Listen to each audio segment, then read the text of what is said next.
నిత్య తిరిగి ఇంటికి రాగానే తనకి నీరసంగా అనిపించింది. అందరూ ప్లేస్ చేంజ్ అవడం వల్ల అలా అయి ఉంటుందిలే అనుకున్నారు. కాని 3 రోజులు గడిచినా నిత్య ఆరోగ్యం బాగవ్వలేదు. ఇక చేసేదేమీ లేక నిత్యని తన పిన్ని డాక్టర్ దగ్గరికి తీసుకెళ్ళింది. నిత్య, నా అనుమానం నిజమే. You are pregnant. వాట్? నేను ప్రెగ్నెంటా? కానీ ఇదెలా? ఓ గాడ్! తన ప్రెగ్నెన్సీ విషయం తెలిసిన తర్వాత ఇక నిత్య తన పిన్ని వాళ్ళ ఇంట్లో ఉండలేకపోయింది. వెంటనే తిరిగి తన ఇంటికి వెళ్ళిపోయింది. ఈ విషయం తెలిసి నిత్య వాళ్ల అమ్మా నాన్నలకి గుండె పగిలినంత పనయింది.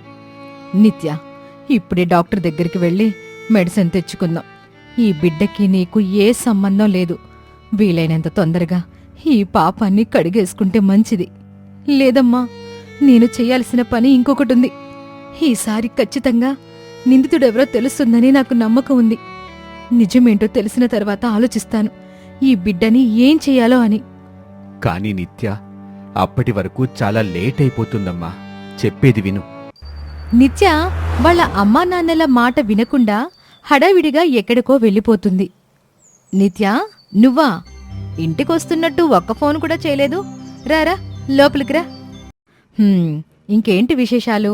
ఇన్ని రోజులుగా ఏమైపోయావు? ఒక్క ఫోన్ కాల్ కూడా వేయలేదు.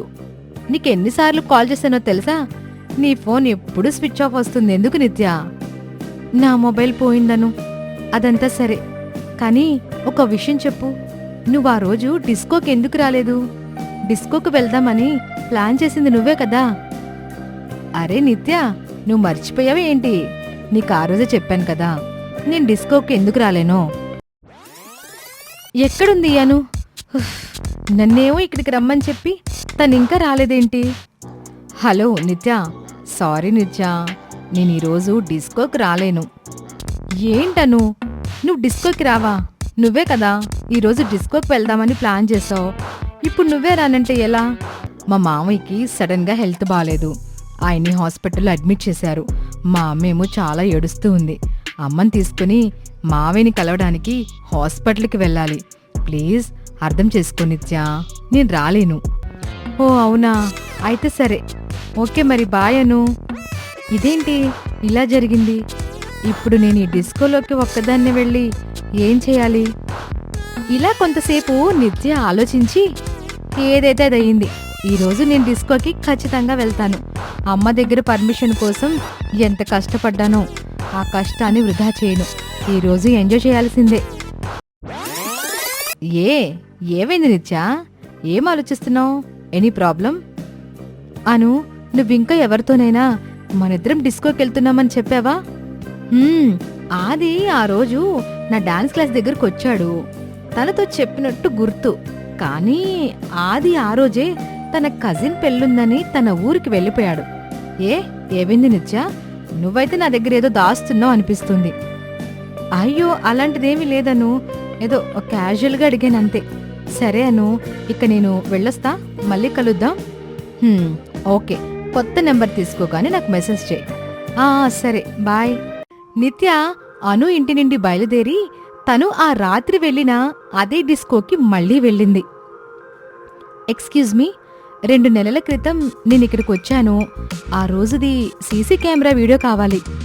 ఓ అవునా? ఇంకేం కావాలి మేడం మీకు?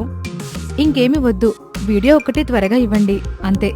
హలో మేడం, మీకు మేము ఎలా కనిపిస్తున్నాం? మీరేమైనా పోలీస్ ఆఫీసరా? లేకపోతే మీ దగ్గర ఏదైనా పర్మిషన్ లెటర్ ఉందా మీరు ఇలా అడగగానే అలా ఇచ్చేయడానికి? ఇదేమైనా బార్లో వోడ్కా అనుకున్నారా? అబ్బా, నీకెలా చెప్తే అర్థం అవుతుంది? ఆ రోజు మీ డిస్కోలో నాకు చాలా అన్యాయం జరిగింది. నాకు ఆ సీసీటీవీ వీడియో చాలా ఇంపార్టెంట్. ప్లీజ్ ఏదో ఒకటి చేసి ఇవ్వండి. చూడండి మేడం, మా డిస్కోకి చాలా పెద్ద పెద్ద వాళ్ళు వస్తారు. ఆ రోజు కూడా ఎవరైనా వచ్చారేమో. ఇలా ఇవ్వటం మా పాలసీకి విరుద్ధం. మీరు 2 నెలలు అంటున్నారు. ఆ వీడియో ఎప్పుడో ఆటో డిలీట్ అయిపోయి ఉంటుంది. ప్లీజ్ మేడం, వెళ్ళండి ఇక్కడి నుంచి. ఇప్పుడు నిత్య కన్ఫర్మ్గా ఇది ఆ నీరజ్ కుమార్ పనే అని అనుకుంటుంది. ఎందుకంటే సాక్ష్యాలను మాయం చేయడం డబ్బున్న వారికే సాధ్యం కనుక. నా మానని నేను కడుపులో ఉన్న బిడ్డని అబార్షన్ చేయించుకుని ఊరికే ఉంటే ఆ నీరజ్ కుమార్ నిజస్వరూపం ఈ సమాజానికి ఎప్పటికీ తెలీదు. ఇలాంటి మృగాలు నాలాంటి అమాయకపు ఆడపిల్లల జీవితాలు ఇలాగే నాశనం చేస్తూనే ఉంటారు అనుకుంటూ నిత్య నీరజ్ ఆఫీస్కి వెళ్తుంది. ఎక్స్క్యూజ్ మీ, నేను మీ బాస్ని కలవాలి. మీ దగ్గర అపాయింట్మెంట్ లెటర్ ఉందా మేడం? లేదు. ఇలా ఏ అపాయింట్మెంట్ లెటర్ లేకుండా మీరు సార్ని కలవలేరు. Sorry, you can go now. అయితే ఇప్పుడే ఆ అపాయింట్మెంట్ లెటర్ ఏదో ఇవ్వు. వెళ్ళి మీ బాస్కి చెప్పు, నిత్య మిమ్మల్ని కలవడానికి వచ్చింది, అది కూడా అతనికి కాబోయే బిడ్డతో పాటు అని. What nonsense! సెక్యూరిటీ! చెంప పగులుద్ది ఇంకోసారి సెక్యూరిటీని పిలిస్తే. నేను నీరజ్ కుమార్ బిడ్డకు తల్లిని కాబోతున్నా. నువ్వు నాతో ఇలా ప్రవర్తించావని తెలిస్తే నీ జాబ్ పోగలదు. జాగ్రత్త. నువ్వు ముందు నేను చెప్పింది చెయ్యి, అంతే.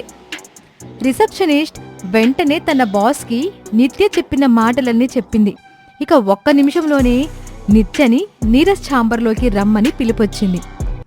What is this nonsense? నా ఆఫీస్కొచ్చి ఏం మాట్లాడుతున్నావు నిత్య నువ్వు? నిజం, నేను చెప్పేదంతా నిజం. నా కడుపులో మీ బిడ్డున్నాడు. మీరు ఒక ఆడపిల్ల జీవితాన్ని ఇలా ఎలా నాశనం చేయగలరు? మీకు కొంచెమైనా సిగ్గనిపించలేదా ఇలా చేయడానికి? చూడు, నేను నీకు ఆ రోజు కూడా చెప్పాను, నేను నిన్ను ఏమీ చెయ్యలేదు అని. నేను నిన్ను బ్రతికించటానికి మాత్రమే ప్రయత్నించాను నిత్య. నువ్వు మాటి మాటికి నా మీద నిందలు వేయకు ప్లీజ్. నేనిప్పుడు ఎక్కడికి వెళ్ళాలి? ఎవరిని అడగాలి? ఆ రోజు నాకేమైందో? మీలాంటి డబ్బున్న పొగరు బొత్తుల గురించి నాకు బాగా తెలుసు. సాక్ష్యాలను ఇట్టే మాయం చేయగలరు. ఒక ఆడపిల్ల మానం ప్రాణం అంటే మీకేం విలువ లేదు. మీకు నచ్చిన దాన్ని ఎత్తుకొచ్చి మీ అవసరం తీరగానే రోడ్డు మీద పడేస్తారు. నిన్ను ఊరికే వదలను. మిస్టర్ నీరజ్ కుమార్, ఈరోజు మీ రిసెప్షనిస్ట్కి చెప్పాను, నేను మీ బిడ్డకి తల్లిని కాబోతున్నానని. రేపు మీ ఆఫీసులో అందరికీ చెప్తాను. ఆ తర్వాత మీడియా ముందు కూడా చెప్తాను. ఓ షటప్! నీకిష్టం వచ్చింది చేసుకో.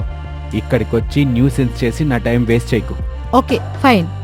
చూడండి సార్, నేను మీ పర్సనల్ లైఫ్ గురించి మాట్లాడకూడదు, కానీ ఇప్పుడు విషయం ఆఫీస్ దాకా వచ్చేసింది. ఈ అమ్మాయి మీడియా ముందు కూడా చెప్తానని బెదిరిస్తుంది.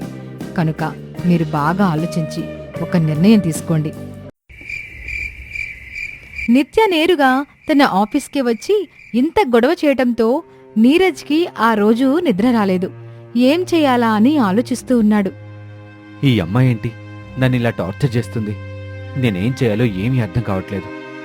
కానీ పాపం నిత్య బాధ కూడా నిజమే కదా. ఇప్పుడు ప్రెగ్నెంట్ కూడా అయిందంటే తను ఎంత బాధపడుతూ ఉంటుందో నేను అర్థం చేసుకోవాలి. ఇలాంటి పరిస్థితుల్లో నేనేమీ చేయలేకపోతే తన జీవితం నాశనం అయిపోతుంది.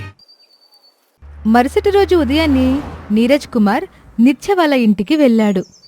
ఓ mister Neeraj Kumar, the great businessman, నిన్న నీ ఇష్టం వచ్చింది చేసుకోపో అని చెప్పి ఇప్పుడు మా ఇంటి దారి వెతుక్కుంటూ ఎందుకొచ్చినట్టు? నిత్య, నేనిక్కడికి నీతో గొడవ పడ్డానికి రాలేదు. నీ బాధని నేను అర్థం చేసుకోగలను. కానీ ఒక్క విషయం, నువ్వు ఇప్పటికీ నన్నే దోషి అనుకుంటే మాత్రం ఇందులో నా తప్పేమీ లేదని ఇక నేను నీకు ఎప్పటికీ అర్థమయ్యేలా చెప్పలేను. నాకొక అమ్మాయి జీవితం నాశనం అవ్వటం ఇష్టం లేదు. అందుకే నీకు కూడా ఇష్టమైతే మనిద్దరం పెళ్లి చేసుకుందాం. పెళ్ళా? నిత్య పెళ్లికి ఒప్పుకుంటుందా లేదా? తర్వాత ఏం జరగబోతుంది తెలుసుకోవడానికి మా నెక్స్ట్ ఎపిసోడ్ చూడడం మర్చిపోకండి. మీరింకా మా ఛానల్ని సబ్స్క్రైబ్ చేసుకోకుంటే వెంటనే సబ్స్క్రైబ్ చేసుకుని బెల్ ఐకాన్ని నొక్కండి. అరెరే, ఎక్కడికి వెళ్ళిపోతున్నారు? లైక్, షేర్, కామెంట్ చేయడం మర్చిపోకండి. నెక్స్ట్ ఎపిసోడ్తో త్వరలో మళ్ళీ కలుద్దాం.